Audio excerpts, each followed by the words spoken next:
Assalamualaikum warahmatullahi wabarakatuh. Selamat datang atas kehadiran kader-kader. Terima kasih banyak atas waktu yang telah diluangkan. Sebelumnya kita panjatkan puji syukur kita kepada Tuhan Yang Maha Esa atas berkat dan rahmat-Nya lah kita bisa berkumpul di sini untuk berdiskusi tentang stunting pada bayi dalam keadaan sehat walafiat. Perkenalkan, nama saya Poppy Febria sebagai moderator dan juga rekan-rekan saya sekalian sebagai fasilitator yaitu Maya dan Rizky, peserta yaitu Diajeng Mutiara, yang kedua Dwi Ramadhani, yang ketiga Anissa, yang keempat Cindy, yang kelima Tasya, dan sebagai editor yaitu Siti Aisyah. Baiklah, langsung saja kepada fasilitator. Waktu dan tempat kami persilakan. Terima kasih. Perkenalkan, nama saya Maya Indah dan juga rekan saya Rizky. Kami di sini sebagai fasilitator pada diskusi kali ini. Kali ini di sini akan melakukan diskusi mengenai stunting pada bayi.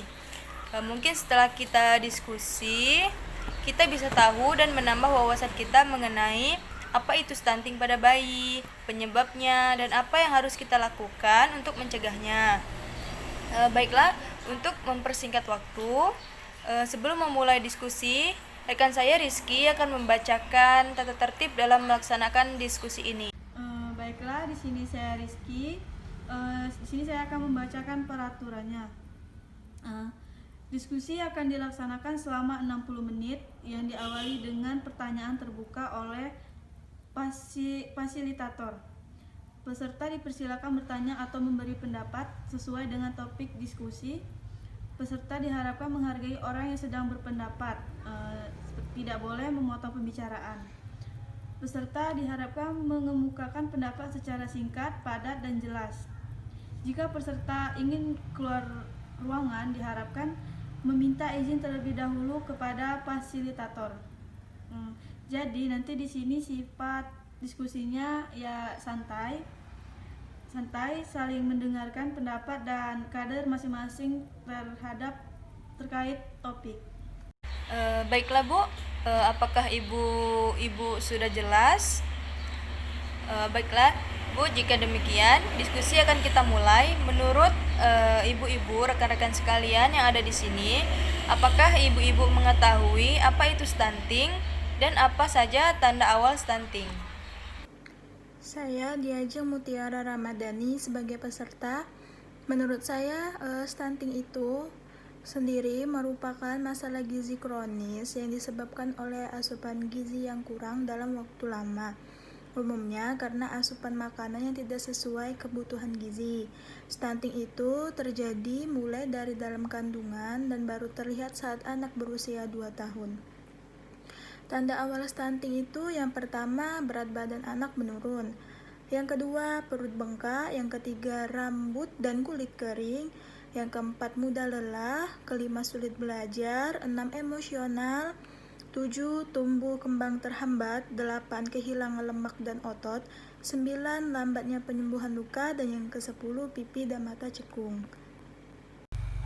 Assalamualaikum warahmatullahi wabarakatuh. Nama saya Natasha. Baiklah, saya akan menjawab pertanyaan dari fasilitator, yaitu apakah pengertian dari stunting dan tanda-tanda stunting. Stunting adalah kondisi gagal pertumbuhan pada anak akibat kekurangan gizi dalam waktu yang lama, sehingga anak lebih pendek atau perawakan pendek dari anak normal seusianya dan memiliki keterlambatan dalam berpikir. Umumnya disebabkan asupan makanan yang tidak sesuai dengan kebutuhan gizi. Selain tubuh yang berperawakan pendek dari anak seusianya, ada juga tanda-tanda lainnya stunting, yaitu pertumbuhan melambat, wajah tampak lebih muda dari anak seusianya, pertumbuhan gigi terlambat, performa buruk pada kemampuan fokus dan memori belajarnya. Usia 8-10 tahun anak menjadi lebih pendiam, tidak banyak melakukan kontak mata terhadap orang di sekitarnya. Berat badan balita tidak naik, bahkan cenderung menurun. Perkembangan tubuh anak terhambat seperti telat menstruasi pertama untuk anak perempuan. Anak mudah terserang berbagai penyakit infeksi. Baiklah, Assalamualaikum warahmatullahi wabarakatuh. Di sini saya akan menjawab pertanyaan dari rekan-rekan, yaitu pertanyaannya, menurut rekan-rekan, apakah ibu-ibu mengetahui tentang stunting dan apa saja tanda-tanda dari stunting. Baiklah, menurut saya pasti ibu-ibu sudah mengerti apa itu stunting. Stunting yaitu kondisi pertumbuhan pada anak, yaitu pertumbuhan otak dan tubuh akibat kurang gizi dalam waktu yang lama. Dan apa saja tanda-tanda dari stunting, yaitu yang pertama, tubuh lebih pendek dari anak-anak seusianya. Yang kedua, wajah terlihat lebih muda dari anak yang seusianya. Yang ketiga, anak menjadi lebih pendiam. Yang keempat, telat menstruasi pada anak perempuan. Dan yang kelima, pertumbuhan gigi terlambat. Yang ketujuh, kesulitan belajar dan fokus. Dan sedangkan yang kedelapan, mudah terserang penyakit infeksi. Terima kasih. Menurut saya, stunting adalah kondisi gagal pertumbuhan pada anak atau pertumbuhan tubuh dan otak akibat kekurangan gizi dalam waktu yang lama. Tanda-tanda awal stunting adalah 1. Anak berbadan lebih pendek untuk anak seusianya. 2. Proporsi lebih cenderung normal tetapi anak tampak lebih muda atau kecil untuk usianya.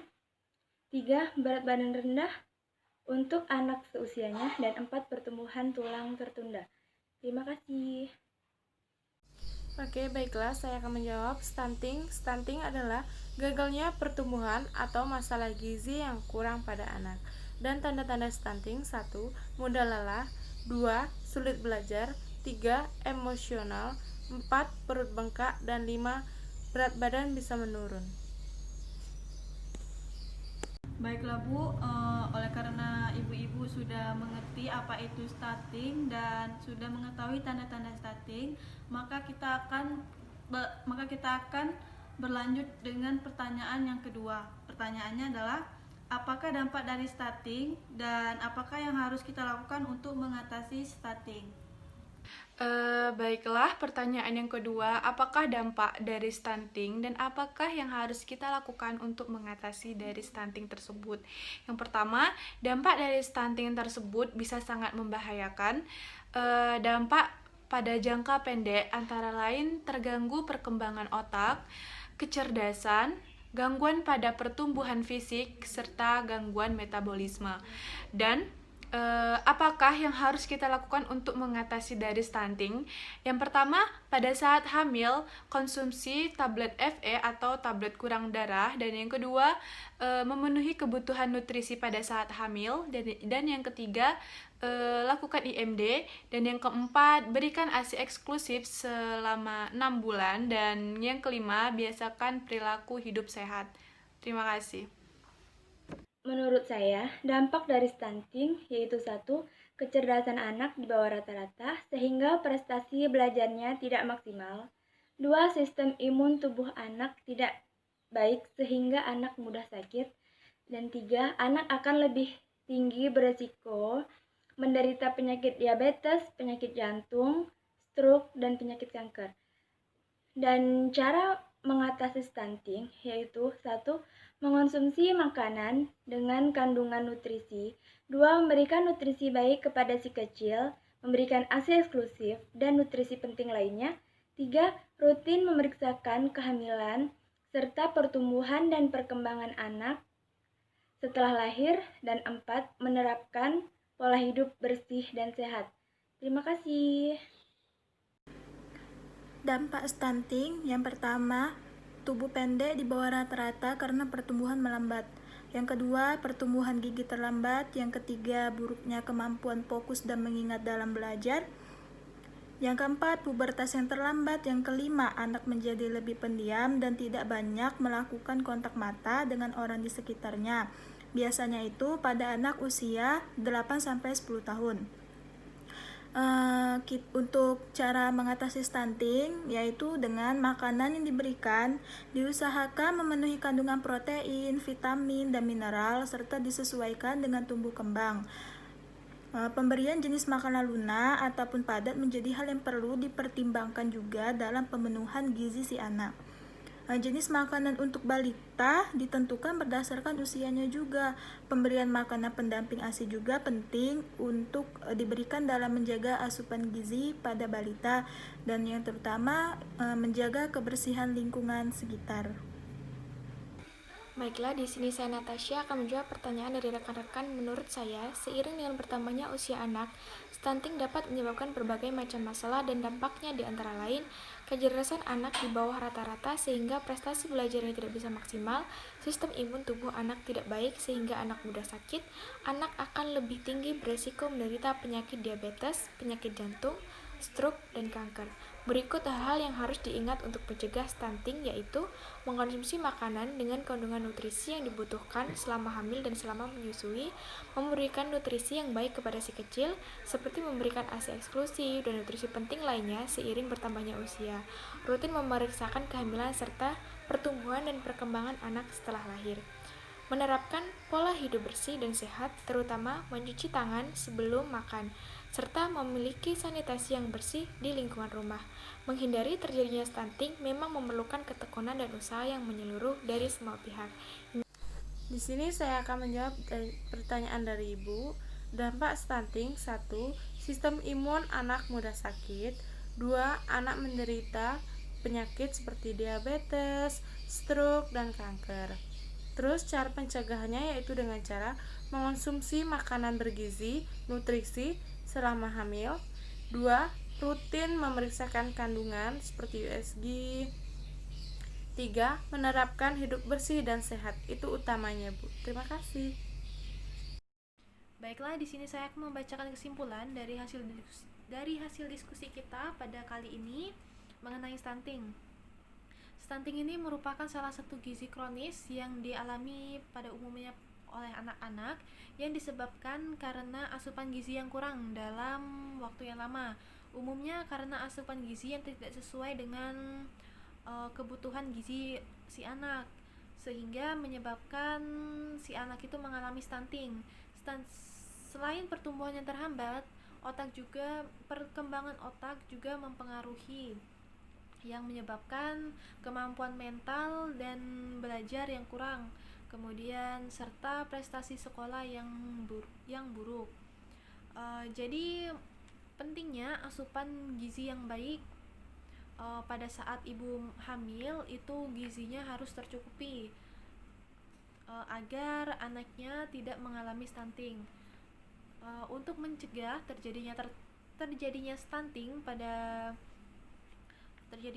yaitu para tenaga kesehatan memberikan penyuluhan dan pentingnya menjaga asupan pada saat hamil dan pada anak-anak juga melalui aktivasi posyandu dan memberikan pengetahuan tentang gizi pada anak mulai dari apa saja yang boleh dan tidak boleh diberikan pada anak usia di atas 6 bulan, dan memberitahu bagaimana pentingnya memberikan ASI eksklusif sedini mungkin. Dalam peraturan Menteri Kesehatan nomor 41 tahun 2014 tentang pedoman gizi seimbang, susu termasuk dalam lauk pauk sumber protein bersama dengan ikan, kemudian daging, unggas, dan kacang-kacangan, serta olahan dari kacang-kacangan seperti tahu dan tempe. Konsumsi susu dan produk susu sebagai makanan pelengkap bagi anak di atas 1 tahun itu merupakan salah satu alternatif untuk memacu kinerja pertumbuhan otak si anak. Mungkin itu saja yang dapat saya sampaikan. Terima kasih atas perhatiannya. Baiklah, selesai sudah pemaparan kita pada hari ini atau diskusi kita pada hari ini. Semoga ilmunya bermanfaat bagi kita semua, dan juga terima kasih banyak atas kehadirannya pada hari ini. Jika ada salah kata saya mohon maaf, kepada Allah saya mohon ampun. Saya akhiri. Wassalamualaikum warahmatullahi wabarakatuh.